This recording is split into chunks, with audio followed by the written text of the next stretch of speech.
il y a dire nayo. Est-ce qu'un artiste a remis sa monnaie propre à qui ne se produire? Non mais il y a sa musique. Musique ne fait ça. Il y a sa musique, musique ne fait ça. Ah bon? Mais pour nayo, ba malobano et ça bazo taquer au kaka, bazo et la au kaka. Autotune, autolobela que non l'artiste utilise l'autotune pour soigner ba voix naie tout et tout mais ba signaler biso que to landi na ba commentaire mususu na ba pela ba mususu que ba américain bien ba français pe ba sala y compris Bouba salela yango la fouine pas salela yango je ne sais pas au rôle urbanisme. Ben en fait moi je pense que Thomas l'autotune va les qui et puis sur les quand les gens disent que les Américains, est-ce que les États-Unis vont faux chanteurs balader? Les faux chanteurs. L'autotune a été créé pour redresser cordes vocales à moitié. C'est-à-dire que c'est propre. Et puis sur les timbres vocaux nous en a assez. Il y a besoin de permettre à montrer et ça dit et matamo l'école. Vous comprenez? Ce n'est pas parce qu'on est américain que surtout ça lui recours on est grand chanteur, non. D'ailleurs pour preuve, parti vous tournez le bien Bouba na la fouine. Et ça écoute le sujet à mon kéré. La fouine n'a pas ça là et pas Bouba. C'est-à-dire abaneko cholae qui aussi la autotune parce que il faut boire maté et puis on lingane et bon c'est le corps vocal et puis peut-être que bac selon moi puissance. Ba Chris Brown ba c'est là mais surtout qu'il est à niveau ba chant. Chris Brown n'est pas tu peux dire que ça général Chris Brown non yemba. Na championnat bongo. Oui. Mais on revient maintenant à Marambitali sur 1h du matin et autres. 1h du matin, voilà. Mais faire rigoler n'est qu'un artiste. Là, ce n'est pas la faute à faire, et c'est la faute à la personne, soit aux personnes qui gèrent son compte Instagram ou Facebook ou je ne sais moi. Est-ce que les réseaux sociaux ne sont faire rien pour rien? Quand il n'est pas content de quelque chose, on a dû arrêter à Poitiers, on a 1 heure. Parce que où est le problème de faire rigoler? L'annulation d'un concert. Et ça pour la moutoutou, non? Bon, faire écouter à ça, on a 1 heure. Bon, on dit déjà à faire ça le jour J. On va foutre, il va continuer un stade, mais il y a quelle émission pour condition qu'on dit. Alors, Kofi Olomide qui est descendu sur un podium parce que Azaki est satisfait. Pour la condition à 5 ans, producteur a brisé puis a brûlé. Moi, c'est ce qui m'étonne. Pourquoi l'annulation de faire rigoler d'un concert fait comme Aboué? Par rapport à l'autotune. C'est-à-dire l'autotune, on est ça. Et là, au moins, il y a pour aider au tricher. Bon, tricherie peut-être c'est pas bon. Et pour aider au. Mais les peurs bon ça m'en voit. L'autotune a fait au yemi. Voix de Magitoro. Ah, n'a pas ma belle. N'a pas de Magitoro. Mais là, au total, j'ai vu à l'internet là en train de parler sur l'autotune. Nathalie, on a l'année, j'ai compris que dans l'autotune, il y a la facilité. C'est-à-dire que l'autotune te permet d'arranger en fait. Cordes vocales, nous soignons et puis, et go back sur le peu moins puissance quoi.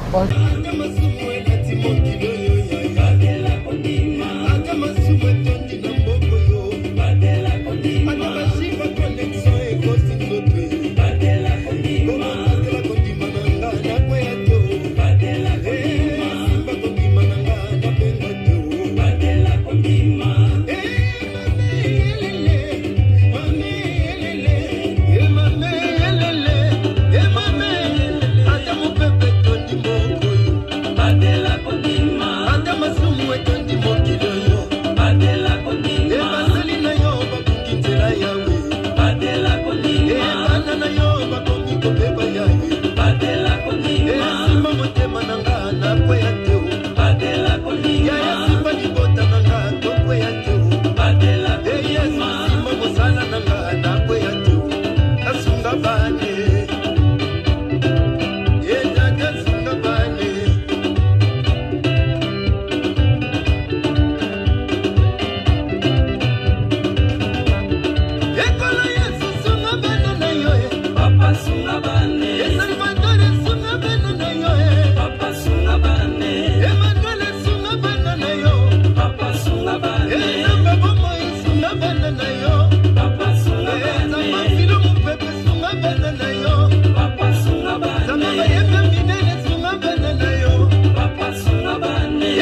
Monatie, botalelanga. Congo température, ya maman Rosette la fleur. Nadambu. Congo température, et na mo pepa sika. Ya tobina e Congo température. Et na mo pepa sika. Ya tobina e Congo température. Voilà, merci beaucoup très cher Internet. Bienvenue dans votre chaîne que vous aimez beaucoup, Congo Température TV.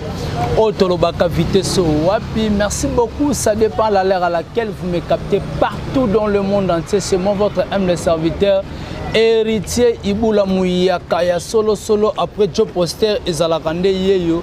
Apposé Mbuta Mouini Bakoko Yalunda, pourquoi pas mon vieux Voski depuis les États-Unis, Blaise le padre de les États-Unis, je te salue. Pourquoi pas à Junior Kosse, pourquoi pas Yeson Acheboe, Ezalaka Drisha Motomètre Bebazibe Bachafouan Monango, pourquoi pas Mokonza Mboka le tout-puissant, champion Wadolo depuis La Rochelle. Je dis encore merci beaucoup à Kamsi Massiani, les massianistes.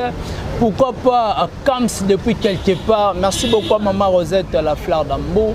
Là, directement, je dis merci beaucoup à Adamo Bolingi, à l'international Jonathan Bolingi. Donc, Nabi Keboza Rolanda Biso partout, et place au Bozomi. Aujourd'hui, mon héritier Iboula. Avant de présenter mon invité, je dis encore merci à Sandro Angata, Maman Petit Bon Junior, et Broly Dizamach. Pourquoi pas mon président Bruno Loubi Kambon à propre. Belle-fille Toutal, la grande dame, le Grenoble, Moté Madadi, maman, pourquoi pas Mavechion, Moutete, là, solo, Julia Florida, on est ensemble directement. Je suis là avec Tilar Tilesi, que je le dis. Bonjour Tilar Tilesi. Bouh.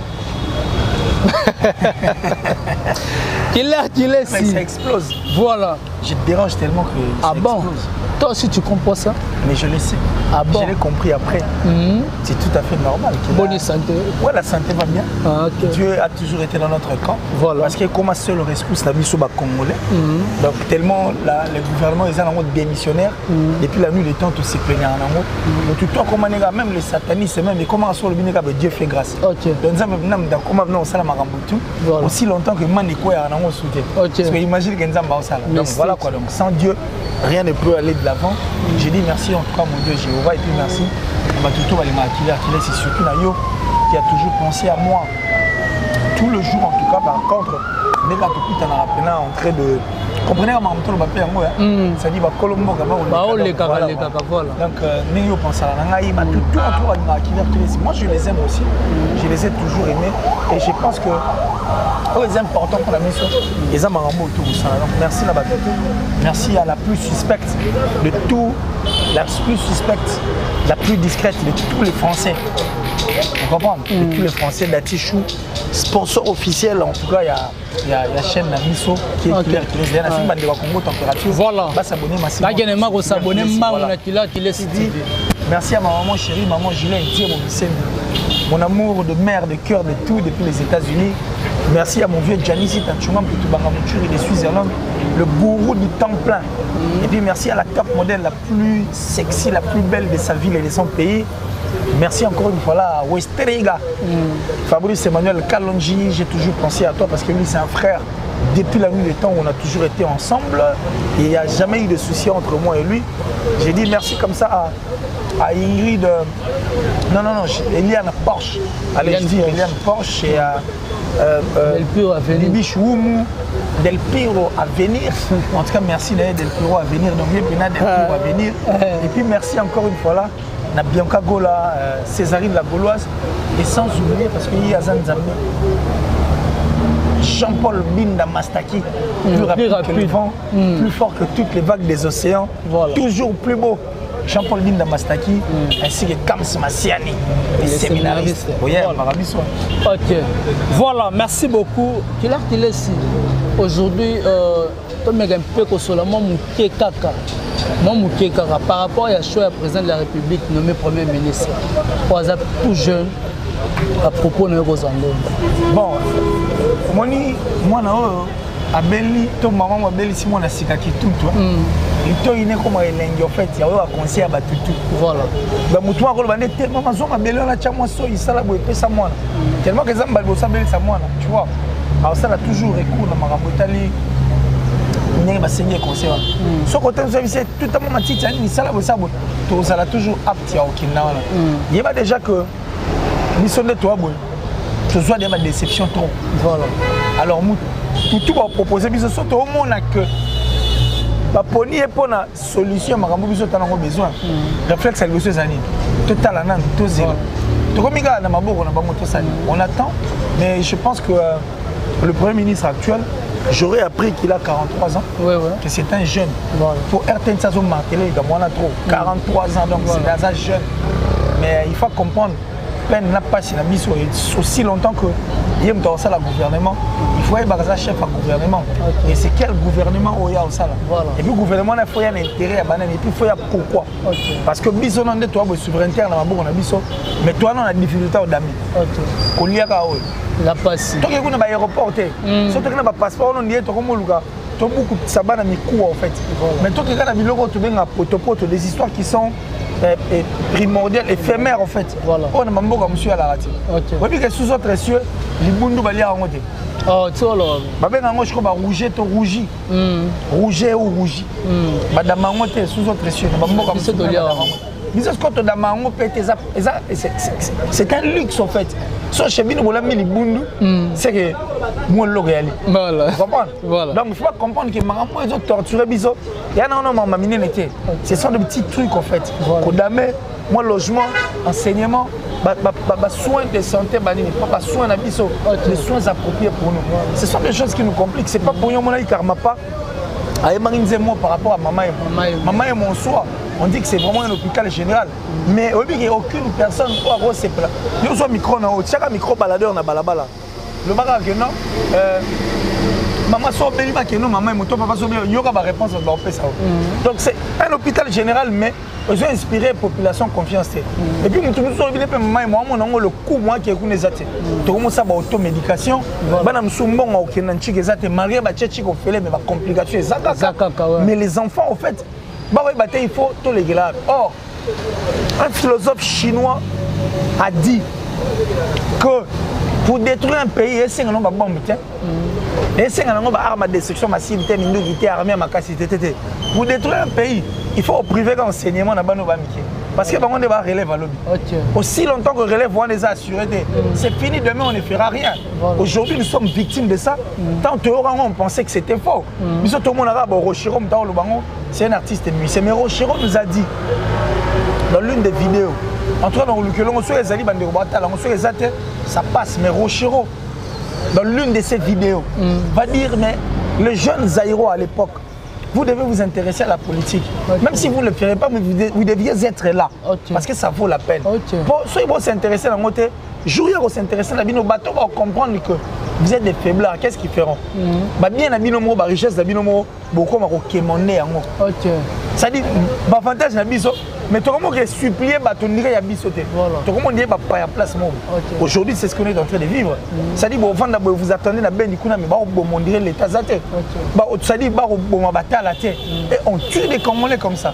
C'est un fleuve de sang. Ils ont stagné dans la rue de Ouattili. Ça dit, il y a beaucoup de choses injustement, comme si nous n'étions pas chez nous. Et pourtant, nous sommes dans la République du Congo. Mbok en abiso. Et que ce soit Bengani Biso, tu as la place au Kenya. Vous comprenez? Donc moi je pense que il faut être très conscient. Il faut comprendre que soit il va bien avoir un ministre, président, député, c'est grâce à nous, soit aux athées, aux alatés. C'est-à-dire qu'on ne peut pas être président s'il n'y a pas une population. Moi, dans Burkina Faso, soit le mot dirigé, c'est qu'ils sont aux alatés. Vous comprenez? Donc ça vaut la peine. Ils sont là pour nous et nous sommes là pour eux. Et par contre, il faut dire que étant donné que nous sommes aux alliés, et ça coûte le coup, parce que tout parent qui ne subvient pas aux besoins de ses enfants est plus qu'un païen. Biso tozana biso bisonde ça qui pas bien bango papa ne bazawana bani ministre bani ba sala makambo na biso ba candidater que ça offre ba sala biso non, ce sont pas des cadeaux, c'est notre droit. Certes nous avons des devoirs tout ça rango moi ndambo biso to moni tout ça rango mais bango ba redevable trop et pas na biso sur tout le plan. Donc c'est un droit pour nous. C'est ça que non, basali makada mo libulu mo zaki liboso ndako ya héritier, ba kunyo l'état ça le cadeau. Tes droit na yo. Toi il te faut makada ma bien. Il te faut école à bien, il te faut des hôpitaux à bien. Donc, il te faut des histoires à bien appropriées pour la yo. Non, mais il faut être libre de circuler, de sillonner partout. Vous comprenez? Il faut ça calmement. Vous comprenez? Donc, ça vraiment obligé de ça pour la bien. Voilà, merci beaucoup. C'était là, moi, tour Mouké, aux Atina Mambotali politique à Mboka, parce qu'il faut s'occuper de la politique, et politique s'occuper de la bino. Donc, tu me un peu comme ça, là, moi, mise au point, on a revenons dans notre sujet d'aujourd'hui par rapport à la musique congolaise, par rapport à l'évolution, par rapport à Maramounion, c'est ça qu'on est qu'il est ici. Aujourd'hui, à propos na yo, malobano ebimisa bazo takio kaka, bazo ela kaka. Autotune, otolobela que non l'artiste utilise l'autotune pour soigner ba voix na ye tout et tout mais ba signaler biso que to landi na ba commentaire mususu na ba pela ba mususu te ba américain bien ba français pe ba sala y compris Bouba salela yango la fouine pas salela yango je ne sais pas au rôle urbaniste. Ben en fait moi je pense que et puis sur les quand les gens disent que les Américains, est-ce que les États-Unis vont faux chanter balade? Les faux chanteurs. L'autotune a été créé pour redresser cordes vocales à moto. C'est-à-dire question propre. Et puis sur les timbres vocaux nous en assez. Il y a raison permettre en OP et ça dit et matamo l'école. Vous comprenez? Ce n'est pas parce qu'on est américain que surtout ça lui recours nango on est grand chanteur non. D'ailleurs pour preuve parti vous tournez le bien Bouba na la fouine. Et ça écoute le sujet à mon kéré. La fouine n'a pas au sala et pas Bouba. C'est-à-dire abanek au cholae qui aussi la autotune parce que il y maté et puis au lingane et bon c'est le corps vocal et puis peut-être que bac selon moi puissance ba Chris Bond ba c'est là mais surtout qu'il est à niveau ba chant Chris Bond n'est pas tu peux dire que General Chris Bond non yemba na championnat oui ça dit c'est pour le faible en fait les gens qui sentent qu'il n'est pas en mesure il y a aussi la voix comme il se va il faut utiliser c'est pas que le roi Chris Bond là qui fait non yemba c'est pas que le roi Chris Bond là qui blesse boula non yemba c'est pas que le roi Chris Bondal qui Jean Goubal et les artistes qui chantent, je dis bien, autour de la matière à chant, il y a mon monde. Vous comprenez? Donc, les gens qui utilisent, moi, sous forme, il y a super chéri, il y a tricherie, quoi. Vous comprenez? Les personnes qui chantent bien n'en utilisent pas. C'est la remontée. Moutou a sali recours, et ça, Moutou a mais la puissance. Fluidité ne voix n'a pas fait recours à l'autotune. Donc moi je pense que les Américains vont faire là, les Américains vont faire là. Total la banque américain va faire là. Parce que si ce n'était pas le cas, la fouille n'allait pas se moquer de Bouba. Voilà. Bah image internet on s'est moqué de Bouba. La fouine s'est moquée de Bouba par rapport à ça, par rapport à l'autotune. C'est-à-dire l'autotune on est ça et là au moins hier pour aider au tricher bon. Tricherie peut-être c'est pas bon et quoi aider mais les peurs bon ça m'en voit. Autotune a yo so yembi. Voix de magitoro. Ah na voix na ma belle. Na so magitoro mais na au total j'ai vu en internet là en train de parler sur l'autotune. Nathalie, on a l'année, j'ai compris que dans l'autotune, il y a la facilité. C'est-à-dire que l'autotune te permet d'arranger en fait. Corps vocal, nous autres soignants et puis, et go back sur le peu moins puissance quoi. Tu vois? Donc, le but c'est que le roi américain, c'est non, les Américains qui en utilisent aussi, ce sont ceux-là qui font recours à ça parce qu'ils voient les faibles. Voilà. Et qu'il faut l'avant, enfin, c'est leur si ce n'était pas le cas, la fouille n'allait pas se moquer de Bouba. Donc, moi, je l'ai toujours dit. Ces personnes-là qui viennent dans un concert, et Bandeliti sous 80% quand la mais la mais est-ce que juste un artiste va avoir un micro dans le public et zoé mais à la rapport communication ça m'a cassé bien fan naé kanga banzembo naé ça m'a bien ou bien non mais moi je ne refuse pas moi c'est la biso boy dans mon concert moi d'Adju dis-moi ça là je crois na Poison Antidote une très belle dis-moi j'aime le titre mais dis-moi ça la succès fort dans l'un de ces concerts à Chaboué batbaye manzembo ne bandeliti sou moi batbaye miti mais après aime bien yemo faut ça là bon exact que non arnaque yo tche micro boy moi facilité pour que ça là ça dit au saliment autotune donc ça dit ne pas passer par des trucs oh le roi Oh, les monsales proprement dit. Donc moi je pense que pour ceux-là qui disent que l'autotune et autres, les Américains, oui, les Américains qui en utilisent, il y a plein d'Américains faibles comme ça. Parce que Chris Brown a sauté dans ma chambre, il a fait un pouce en acquis. Et puis il y a beaucoup d'artistes comme ça. Sauté dans la chambre. Mais toi tu penses que parce que Ferré, parce que héritier, parce que parce que les gens qui ont des voix qui l'ont le roi d'être c'est l'Oscar Baredi à Misi. Les Américains ils ont poussé dans la chambre. Non mais quand je parle de Céléobil, je vis du côté parce qu'il y a aussi des Américains qui sont un peu colo, voilà, tu vois, qui sont dans de la vibration. J'ai juste cité le nom de ces personnes pour te dire qu'il y a beaucoup d'Américains comme ça. Sur le tchèque, ils ne pas à faire dans la chambre, au senti qu'à Kougita Mélitem. Donc, oui, c'est là. Mais ceux qui en utilisent plus, c'est ça, bateau bana voix faible. Bateau balinga ba laver mon na bango. Pour ceux qui ont moins malonga, ceux qui ont la tricherie de la fouine, c'est capable de battre. Les parties, c'est nous pas c'est capable de battre, c'est la autotunité. Voilà, donc pour moi, c'est de l'aide en fait. Quand tu cherches de l'aide, soit tu as un cadre des alors. Voilà, merci beaucoup en tout cas. Explication claire et on a bien bateau boza ko commentaire, bien bateau boza ko benga, bozo comprendre qu'il est sur Azawa, tueur de mensonges Azawa na pona ko. Mais il peut éclaircir biso parlons un peu annulation, il y a concert, il y a fait rigola na Abidjan. Oh et sali lelo moi makelele. Est-ce que ça n'engage fait rigola? Si un producteur annule son concert. Avant que tu commences à un engagement, parlons d'abord par rapport à la réalité des choses. Voilà. L'annulation d'un concert. Et ça pour un moutou, non? Bon, faire écouter à ça, on a 1 heure. Bon, on dit déjà qu'à faire ça le jour J. On va foutre, va continuer un stade, mais il y a quelle émission pour conditionner qu'on dit. Alors, Kofi Olomide qui est descendu sur un podium parce que Azaki satisfait. Pour la condition à 5 ans, le producteur a brisé puis a brûlé. Moi, c'est ce qui m'étonne. Pourquoi l'annulation de Ferrego d'un concert fait comme Aboy? Et comme on a parce qu'il y a un salampiak. Mais Davido n'a pas de succès en Côte d'Ivoire. Tu vas dire qu'il y a un clash avec DJ Rafat. DJ Rafat a demandé aux Ivoiriens de ne pas y aller. Davido a un concert en piak. Ah bon? Mais vérifiez. Quand on a succès, il y a un succès. Daïchikan na Côte d'Ivoire. Davido a un concert. Daïchikan na bino ba Ivoirien qui était. Avec un concert en piak. Rien avec un concert en piak. Jay-Z un exemple dont j'ai donné d'ailleurs. Super méga star. À chaque concert ba billet comme ta 4 concert. Habito c'est la jour monsieur. Tant ba sali tourner à moi si tant ba chep. Ba sali sous programme sur moi si na. Ba billet comme ils ont accepté de partir. Il y a eu un concert de Bénin de l'artiste et Uto ça l'a annulé. Voilà. Moi je pense que surtout que nous situation là normal. Mais on revient maintenant à Marambitali sur 1h du matin et autres. 1h du matin voilà. Mais faire rigoler n'est qu'un artiste. Là ce n'est pas la faute à faire et c'est la faute à la personne, soit aux personnes qui gèrent son compte Instagram ou Facebook ou je ne sais moi. Est-ce que les réseaux sociaux ne pas publier à Marambitali? Faire n'est pour rien.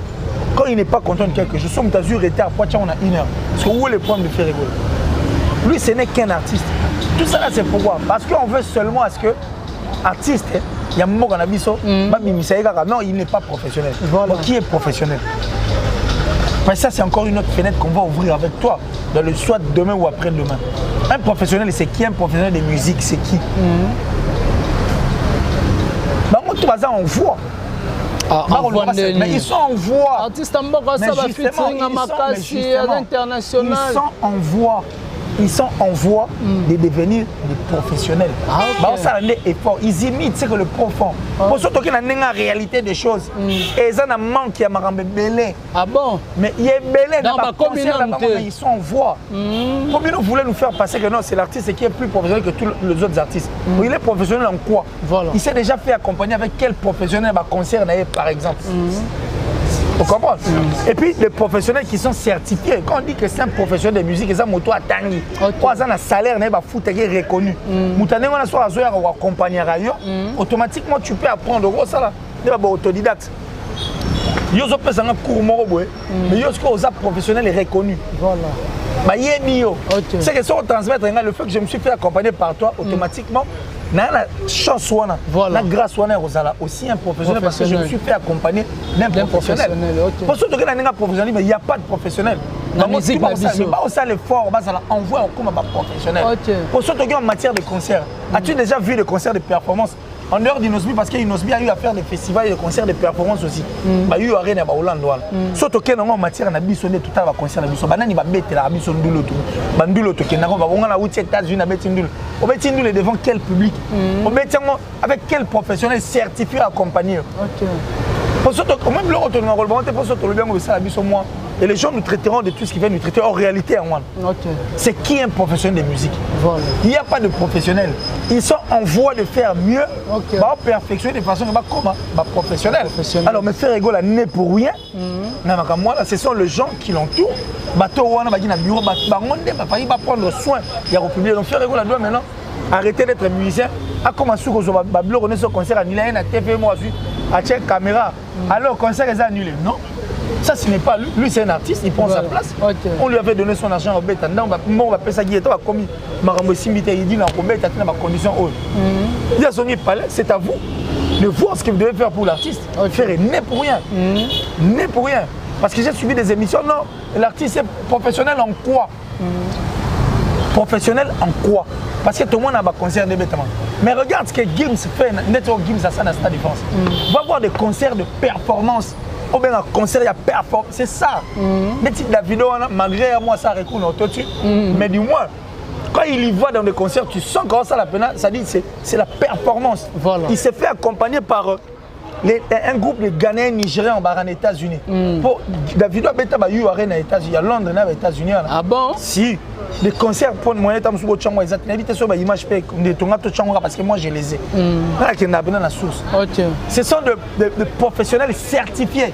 Batouana, Batanganchik na state, Bayebi salaire na bango za autant, ba accompagnera. Yo on attend que que yo pied au tinika banzé ba yo kiango. Voilà, yo yeno yo moko. Ba accompagner. Voilà. Donc c'est faire accompagner par ces gens-là. C'est faire assister par ces gens-là, tu vois, ça forme une force. Donc moi je pense que nos artistes sont en voie de devenir des professionnels. Et on va finir de former. Quand les autres fournissent des efforts, mais il faut aussi applaudir. Voilà. Moi je ne vois pas pourquoi il faut tout incriminer Bango. Pourquoi il faut tout comme comme si nous étions. Non, non, non. Ce n'est pas comme ça. Mais parlons aussi par rapport à il y a prix, il y a billets, avant de billets par rapport à un concert, ça crée aussi des polémiques. Mon cher ami, Nabi, tu as vu que tout ça, c'est une investigation. Voilà. Tu as un exemple typique. Il boula, Mouyagaya solo. Voilà. Après Joe Poster. Caché Nayo, et Maramuto Salara, c'est 10 000 francs par exemple. Tu as un bon. Caché Nayo, 10 000 francs la Kati, 15 000 Libanda. Bon, moi, Libanda est au soyo 15 000 Libanda. Après, au caché, on est là. Voilà. Acha concert au fêlé. Voilà. Acha 1000 francs. Acha 1 franc. Voilà. Acha 18 000 $. Il y a une Nakati. Rien. Toi, ton problème, c'est lequel? Le cachet. Le cachet, caché n'est pas bon. C'est lui qui va les vendre. S'ils vont bien, c'est son problème. S'ils ne vont pas bien, c'est aussi son problème. Voilà. Qu'est-ce que ferait avoir? Bon, il y a 5. Bah, peut-être déjà une partie. Moi, je ne vois pas pourquoi il faut en faire un problème. Moi, les gens sont des gens qui veulent nous faire avec des pilules du genre. Mais c'est ce qui pose problème au Bénin. Qu'ils aillent vérifier un concert. Mais on peut analyser. Il y a $1, mais il y a 100 000 francs. Les Béninois ont critiqué, ils ont tout dit. Et puis ils n'ont pas tort, ils ont parfaitement raison. Et par contre, ils ont été arnaqués. Parce que le concert est salué dans l'organisateur. Et l'endroit et tout. Mais sur Internet, on est sa première artiste, c'était sa première artiste. Si tu viens, tu sais que le cachet de Kofi Olomide c'est 100 000 $. Tu lui donnes ces 100 000. Sauf que tu as un concert 20 000. Il y a Kofi. Et le retour? Tu as sur le tech, tu as le sur le tech, tu as le haut qu'on fait ça. Et ça, c'est caché, tu n'as pas. C'est ça. Voilà, donc moi je pense que c'est un faux fuyant, c'est un faux débat. C'est peut-être les gens animés de mauvais esprits, les sorciers comme je suis en train de les appeler. L'unité que la sorcellerie soit, il y a Yomoro.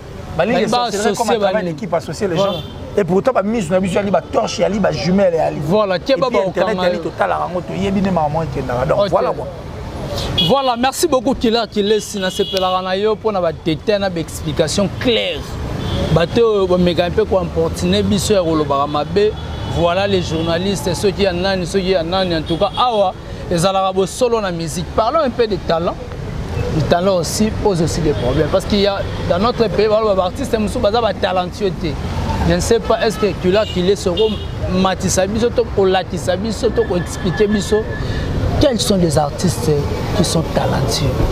Non mais écoute, Ici, là, je pense que les talents, certes, les talents seuls ne suffisent pas parce que j'avais suivi aussi une émission de Gims, en fait, qui a dit que seul le talent ne suffit pas. Voilà. Et il faut se faire accompagner. C'est vrai. Ils n'ont pas tort, ils sont parfaits. Ils n'avaient pas tort. Et les personnes qui disent que seul le talent ne suffit pas n'ont pas aussi tort. Effectivement, le talent seul ne suffit pas. Voilà. Parce que tu peux avoir le talent, mais aux âmes mal accompagné. Moi, on comprend le marambosate parce que tu ne seras pas en mesure de faire tout en tant qu'artiste ou en tant que journaliste. Par exemple, toi, tu peux avoir ton intelligence, tu peux avoir ta sagesse, tu peux avoir tes prouesses, mais quand tu n'as pas une personne qui maîtrise ton monde pour orienter, et comme un peu problème. Voilà. Okay. C'est de même la musique Nabiso. Mais tout beau sanaté. Biso tout Cristiano Ronaldo, soit Messi dans son équipe, a des joueurs. Il est sur la bon, toi qui va supporter Real Madrid, peut-être dans la Juventus, soit maintenant total Messi, Cristiano Ronaldo. N'est-ce pas que ce sont des joueurs? Voilà. Mais il y a un talent naturel, il y a un talent tant total on a un système de jeunesse. C'est qui qu'on dit que celui-là ne force pas? C'est lui qui force. C'est Messi. Voilà. Parce qu'on reconnaît les talents en lui. C'est clair. Voilà. Mais qu'est-ce qui se passe? Il faut d'abord voir d'où vient l'artiste, l'aigle, voilà. D'où vient Ferrego, là. Leur parcours. Quand on rencontre des personnes, on s'est fait entourer de ces personnes qu'on dit soi-disant que ou soit on s'est fait entourer de personnes qui connaissent le calendrier bien dessus musical n'est pas là. Attends la talent assez. Attends la talent les colos sont accompagnés pour ça. Ils vont t'aider en fait, ils vont t'orienter. Orienter au Kenya. Et puis une fois ça la promotion, ils savent comment ils doivent faire parler de toi, ils savent comment est-ce que toi tu dois effectivement avancer, aller plus loin. Là, c'est ce qui est en tout cas très logique en matière de talent. Mais en matière plutôt à bateau, ça tout autour, pour tout le seul le talent ne suffit pas. Voilà. Mais ce qu'on a vu entre nous soit dit, tout soit fait, tout les autres fait rigole. On prend l'artiste, tout qui a un le roi Kazakhstan ou Kyrgyzstan. La mort à l'école. Tu es loin. Tu es sur un podium. Tu pèses ce micro. Nous les nasis. Au moins, le talent, c'est comme important. Mais oui.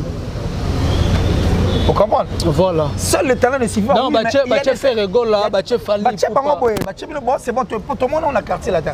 Entre nous, soit dit, nous avions vu ça dans le quartier latin. On a vu quand Ferrego était arrivé dans le quartier latin. On a vu la porte, on a vu ce qui s'est passé. Et puis on le regardait, on le voyait sur le podium. Et puis tout le monde a fait un manzem artiste. Vous comprenez? Voilà. Il y a de ces endroits où quand on vous amène, manager c'est les talents qui priment et qui comptent.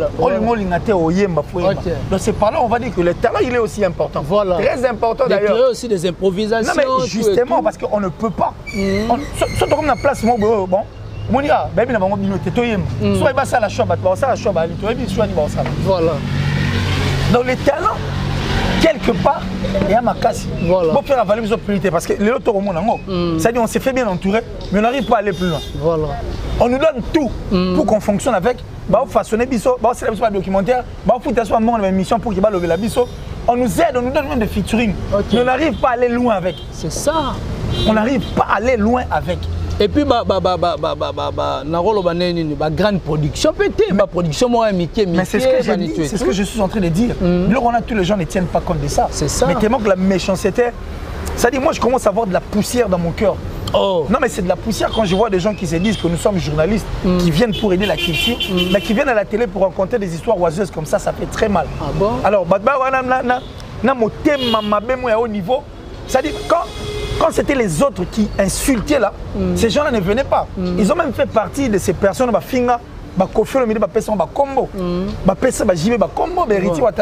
ce sont ces mêmes personnes qui reviennent à la télé pour faire la leçon morale. Non. On doit savoir pourquoi nous étions d'abord devenus journalistes et puis nous le sommes pourquoi. Quand on accompagne la culture, toujours accompagnons pourquoi. Et puis tous ces gens-là qui font du bruit, là, qui crient pour détruire les autres. Tout depuis un artiste, qu'est-ce que tu as déjà apporté de plus, toi, par exemple? Pour que tu aies concert.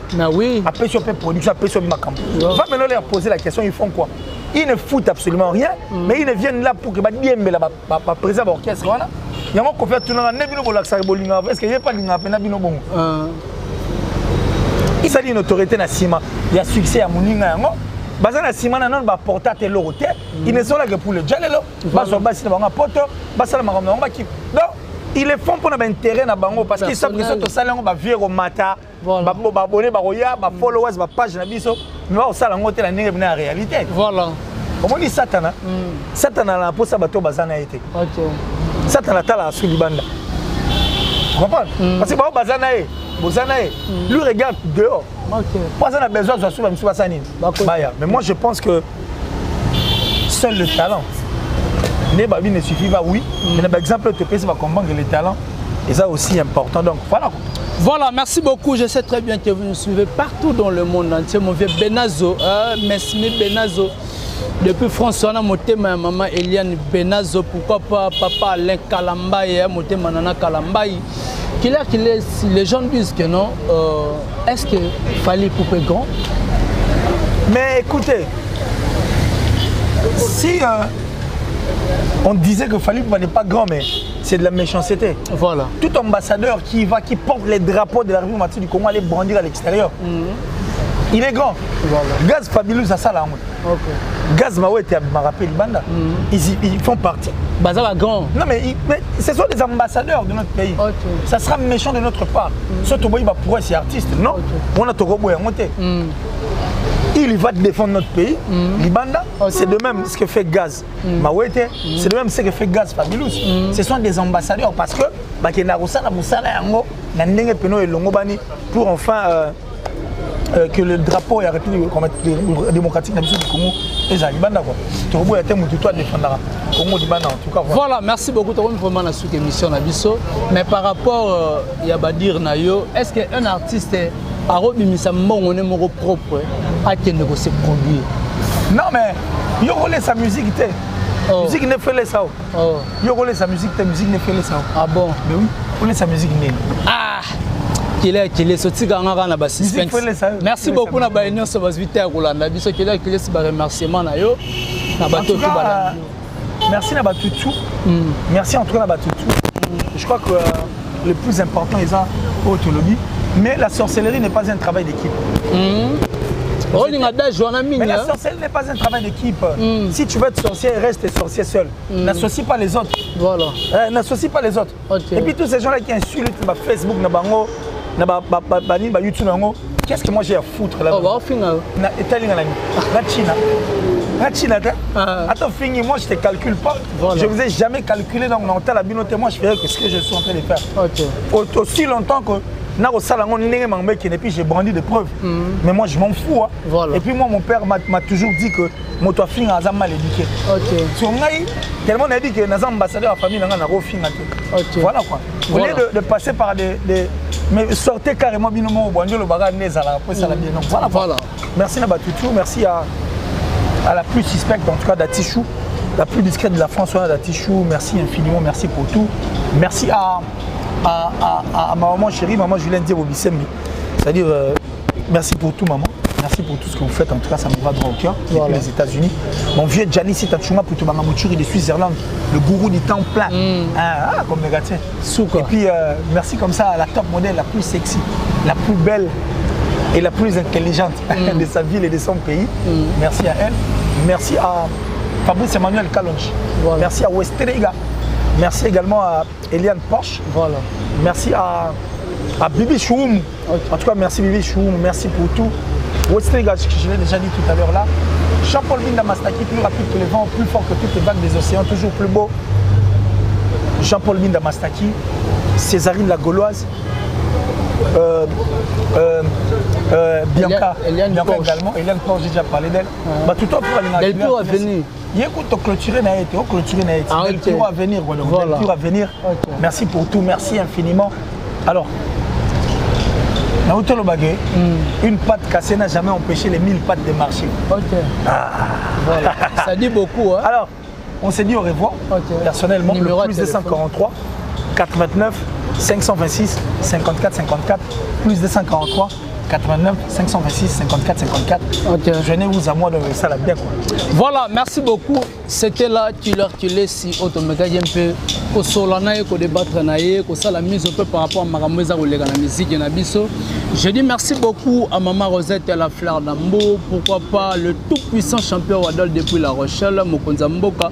Son achebo et Zalarande à Drisha Motomètre Bébazibé Bacha Fouin Omonayango. Merci beaucoup à Emmanuel Lekalonji, Balobi, groupe WhatsApp Nabiso, vraiment presse intelligente. On est là ensemble pour discuter pour l'évolution de notre culture, donc culture congolaise. Là directement, je dis merci à Yemoko, son abois qui était à la quoi. Blaise, le padre de l'États-Unis, pourquoi pas Mbuta Mwini Bakoko Yalunda. Merci beaucoup à Mave Chiongo Moutete la solo. Merci beaucoup à Bruno Lubikambon à propre Sandra Wangata maman na petit pont junior et Broly des match. Merci beaucoup à Julia Florida maman na Jansi. Pourquoi pas na baignon so balinga héritier Ibula Dali Ibula maman Mokonzi. Isaac Monganga papa na Benol, je te dis merci. Nena lobaka souvent par rapport na bandeko nyonso balinga héritier Ibula soko lingo beng héritier Ibula betika plus 243 89 95 59 158 plus 243 89 95 59 158 na pesi mbote na ba confrère na ba concert nyonso baza awa donc talara ayinda na ngokaka boy tabita enzombo tali mwindo sepeli l'homme saint balobi on est toujours ensemble maintenant alobaka souvent tomonani soki nzambe azongi nanute play monatie botalelanga Congo température ya Maman Rosette la Fleur Nadambu Congo température eye na mopepe asika ya tobina e Congo température eye na mopepe asika ya tobina e Congo température